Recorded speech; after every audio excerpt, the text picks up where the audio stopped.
پیارے بچوں، ہماری آج کی کہانی کا نام ہے کسان اور سونے کا انڈا دینے والی مرغی۔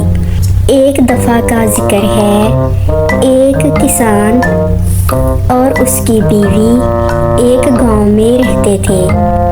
کسان کھیتوں میں کام کرتا تھا، فصلیں اگاتا تھا اور جب فصل پک جاتی تو اسے بیچتا اور اپنی گزر بسر کرتا۔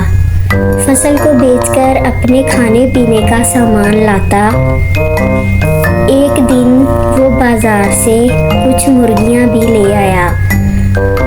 کسان اور اس کی بیوی نے اپنے گھر میں مرغیوں کے لیے ایک چھوٹا سا گھر بنایا اور مرغیوں کو وہاں رکھا۔ اگلے دن کسان اور اس کی بیوی نے جب مرغیوں کے گھر کو کھولا تو کیا پایا کہ مرغیوں نے انڈے دیے ہیں اور ان میں ایک سونے کا انڈا بھی ہے۔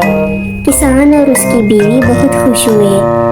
کسان جلدی سے وہ سونے کا انڈا لے کر جوہری کے پاس گیا اور اچھے داموں انڈے کو بیچ دیا۔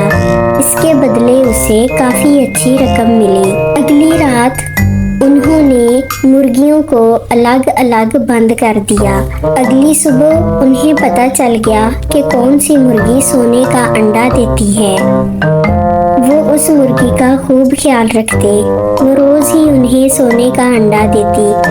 کسان کچھ ہی دنوں میں سونے کے انڈے بیچ کر بہت امیر ہو گیا اور اس کی زندگی میں خوشحالی آ گئی۔ وہ اپنی زندگی سے بہت خوش تھا، لیکن اس کی بیوی لالچی تھی۔